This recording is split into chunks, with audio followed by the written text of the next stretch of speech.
أعوذ بالله من الشيطان الرجيم. بسم الله الرحمن الرحيم. الحمد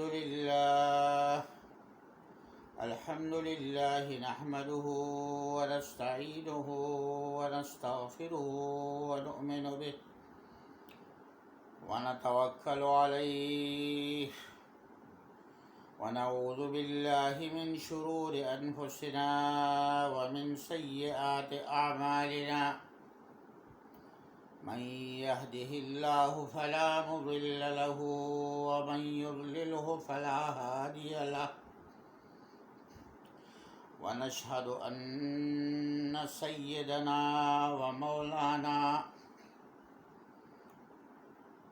وشفيعنا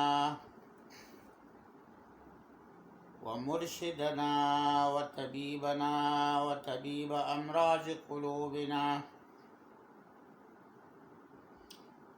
محمد وعلى آله وصحبه أجمعين. أما بعد فأعوذ بالله من الشيطان الرجيم. بسم الله الرحمن الرحيم. الحمد لله رب العالمين الرحمن الرحيم مالك يوم الدين. إياك نعبد وإياك نستعين. اهدنا الصراط المستقيم صراط الذين أنعمت عليهم غير المغضوب عليهم ولا الضالين.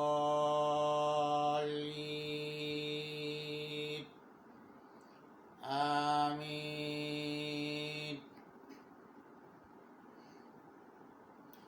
جناب محترمین، کل ہم نے سورہ فاتحہ کا لفظی ترجمہ پڑھا تھا. شاید آپ نے یاد کیا ہوگا، انشاءاللہ میں نے امید ہے. دو چیزیں اس کی قابل یادداشت ہیں کہ اس میں یہ ہجرت سے پہلے نازل ہوئی ہے. یہ سورت مکی ہے. اس میں کل آیات جو ہے وہ 7 ہے. رکوع اس میں 1 ہے. الحمدللہ رب العالمین کا ترجمہ صاحب تفسیر نے فرمایا ہے، سب تعریفیں اللہ کے لیے ہیں جو پالنے والا سارے جہاں کا.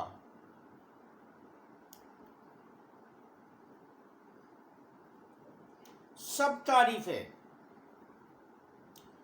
یعنی ان کے تفسیر، آج ان کی تفسیر پڑھیں گے تو تفسیر میں تحریر فرمایا ہے، یعنی سب تعریفیں عمدہ سے عمدہ،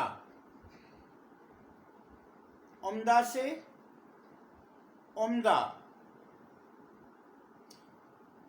اول سے آخر تک جو ہوئی ہے، جو اچھی تعریفیں ہوئی ہے، عمدہ تعریفیں ہوئی ہے، اول سے آخر تک یعنی ازل سے ابد تک، اور جو ہوں گی، جو آئندہ،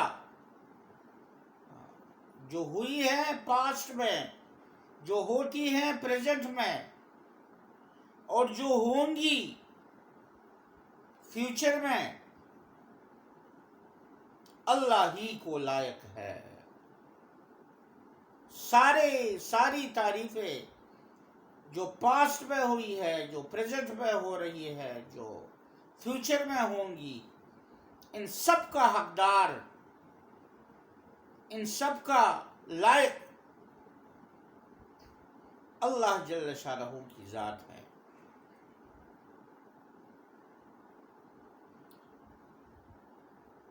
کیونکہ ہر نعمت اور ہر چیز کا پیدا کرنے والا اور عطا کرنے والا وہی ہے. ہر چیز کا پیدا کرنے والا اور عطا کرنے والا وہی اللہ کی ذات ہے. خواہ بلا واسطہ دے، ڈائریکٹ دے دے، خواہ کسی چیز کو ڈائریکٹ بلا واسطہ، اس کے درمیان کوئی واسطہ نہ ہو، ڈائریکٹ دے دے، یا بالواسطہ. بالواسطہ کا مطلب انڈائریکٹ، کسی چیز کو درمیان میں سبب بنا کر اس سبب کے ذریعے آپ کو دے دے. بلا واسطہ عطا فرمائے یا بالواسطہ. جیسے دھوپ کی وجہ سے، دھوپ سے مراد یہاں سورج ہے، سن. جیسے دھوپ کی وجہ سے اگر کسی کو حرارت پہنچے، ہیٹ پہنچے، یا نور پہنچے، روشنی پہنچے، لائٹ پہنچے، تو حقیقت میں آفتاب سورج، سن کا فیض ہے.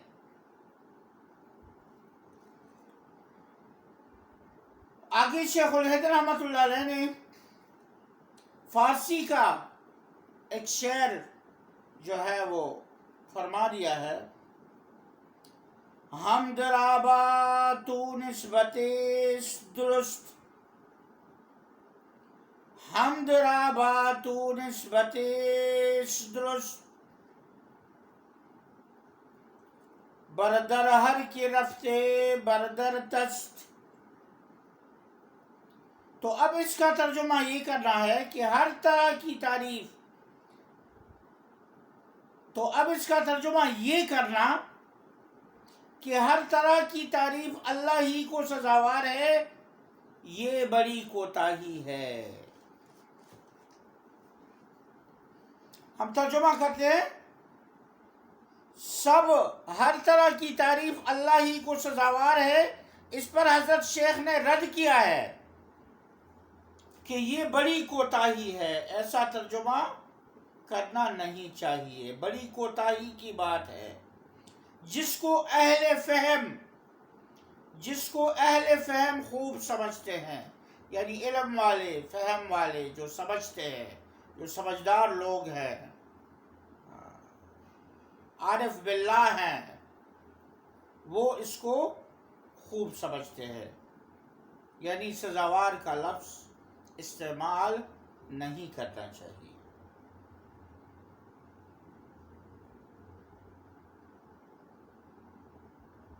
العالمین. العالمین، العالمین کا تفسیر فرماتے ہیں مجموعہ مخلوقات کو عالم کہتے ہیں. یونیورس، تمام مخلوق کو عالم کہتے ہیں. ایک عالم ہے، عالم کہتے ہیں دانا شخص کو، علم رکھنے والے کو. اور ایک عالم ہے، عالم کہتے ہیں کائنات کو، تمام مخلوقات کو. یونیورس. اور اس لیے اس کی جمع نہیں لاتے، مگر آیت میں عالم سے مراد ہر جنس ایوری کائنڈ آف کریشن. مثلا عالم جن یعنی جنات کا عالم، جتنے بھی جنات ہیں. عالم ملائکہ، اینجلز، جتنے بھی فرشتے ہیں. عالم انس، ہیومن بینگز، جتنی بھی انسانیت ہے، وغیرہ وغیرہ. اس لیے جمع لائے تاکہ جملہ افراد،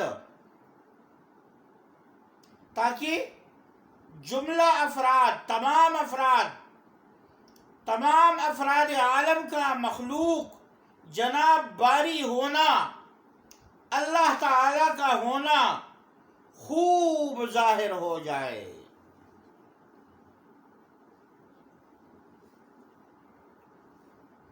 اللہ تعالیٰ کا یہ وعدہ ہے کہ میں رب العالمین ہوں.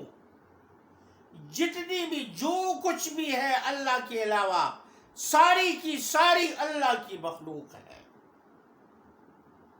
رب صرف ایک ہی ہے، اور کوئی رب نہیں ہو سکتا.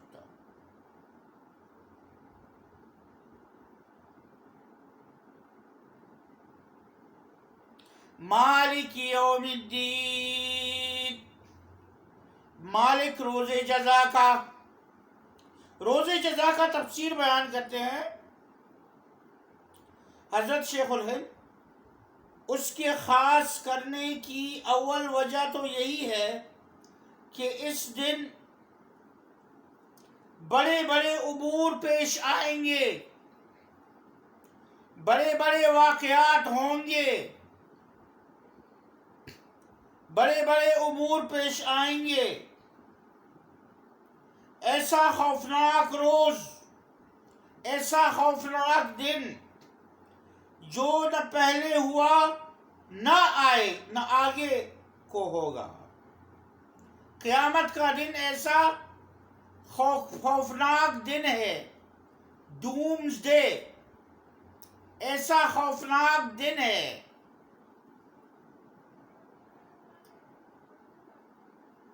جو نہ پہلے ہوا اور نہ آگے ہوگا. قیامت ایک دفعہ آئے گا، اس سے پہلے نہ ہوا اور نہ قیامت کے بعد قیامت آئے گا. بس دو رستوں میں، دو جگہوں میں انسان اور جن تقسیم ہو جائیں گے، یا جنت میں یا جہنم میں. اس کے بعد قیامت نہیں.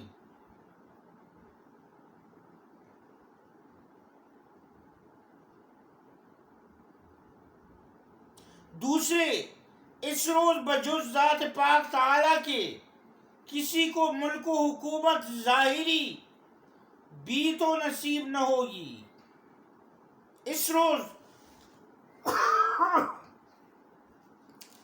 روز کوئی ظاہری حاکم نہیں ہوگا، کوئی سلطان نہیں ہوگا، کوئی بادشاہ نہیں ہوگا. اگر بادشاہ ہے اس دن تو صرف اللہ جل شانہ کی بادشاہی ہوگی اس دن، جس میں اللہ سبحانہ و تعالی خود پوچھے گا. تمام مخلوق کھڑی ہوگی، خاموش کھڑی ہوگی، اور اللہ تعالی خود فرمائے گا، پوچھے گا، سوال کرے گا، کوشچن کرے گا. لمن الملک اليوم، آج کس کی بادشاہی ہے؟ پھر کوئی جواب نہ دے گا. جواب اللہ تعالیٰ خود فرمائے گا. کسی کو جرأت نہیں ہوگی کہ جواب دے. نہ فرعون کو جرأت ہوگی، نہ نمرود کو جرأت ہوگی، نہ کسی اور بادشاہ کو جرأت ہوگی. اللہ تعالیٰ پھر خود اپنے آپ کو جواب فرمائے گا. للہ الواحد القہار، للہ، آج کی بادشاہی صرف اللہ کے لیے ہے. الواحد، جو بالکل تنہا ایک ہے. القہار، اور آج اس پر قہر کی صفت غالب ہے. آج اللہ پر قہر کی صفت غالب ہے.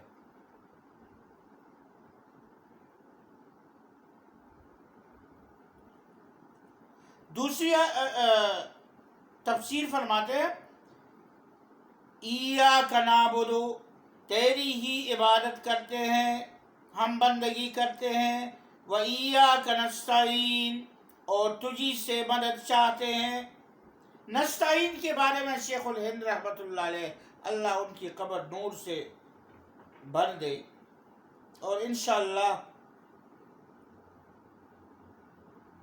نور سے بھرا ہوا ہوگا ان کا قبر مبارک.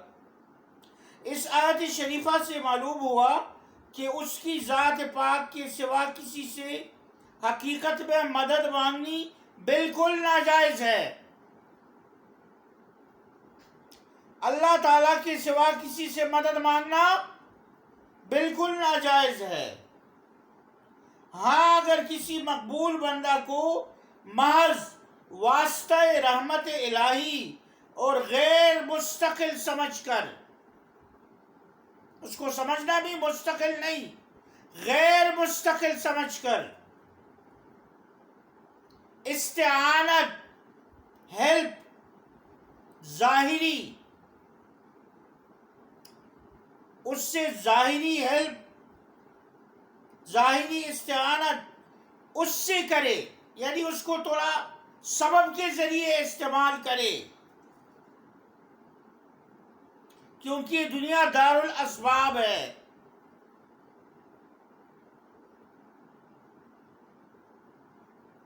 تو یہ جائز ہے. حضرت شیخ فرماتے ہیں تو یہ جائز ہے. لیکن کیا جائز ہے؟ اس سے یہ پہلے والے میں الفاظ ضرور پڑھنے ہوں گے. اگر کسی مقبول بندہ کو محض واسطہ رحمت الہی، محض واسطہ، یہ ساتھ پڑھنا ہوگا اس کے ساتھ. اگر کسی مقبول بندہ کو محض واسطہ رحمت الہی اور غیر مستقل سمجھ کر، اس کو مستقل اپنا الہ نہ بناؤ گے، اس کو مستقل اپنا مشکل کشا نہ بناؤ گے، غیر مستقل، ٹیمپریری سمجھ کر استعانت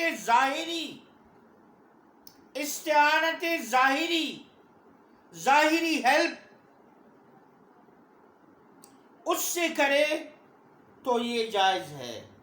کہ یہ استعانت، یہ ہیلپ در حقیقت حق تعالی سے استعانت ہے.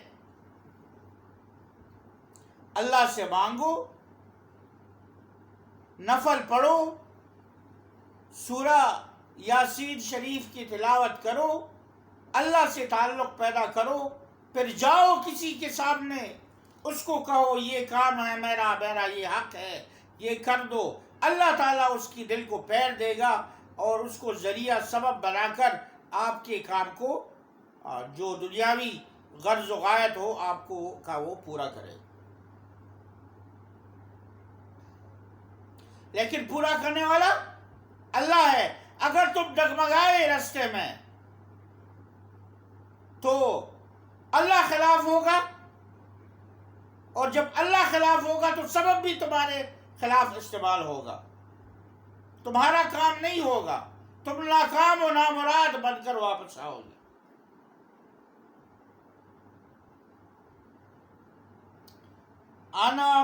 ایاک نعبد و ایاک نستعین، ہم تیری ہی عبادت کرتے ہیں اور تجھ سے ہی مدد مانگتے ہیں. صدق اللہ مولانا العظیم. انشاءاللہ کل اور تفصیل پڑھیں گے اس کے بارے میں. 2-3 الفاظیں رہتی ہیں، ان کی تفصیل کل پڑھیں گے. اللہ تعالی ہمیں عمل کرنے کی توفیق عطا فرمائے اور ہماری اس کاوش کو اللہ قبول فرمائے. جزاکم اللہ خیر.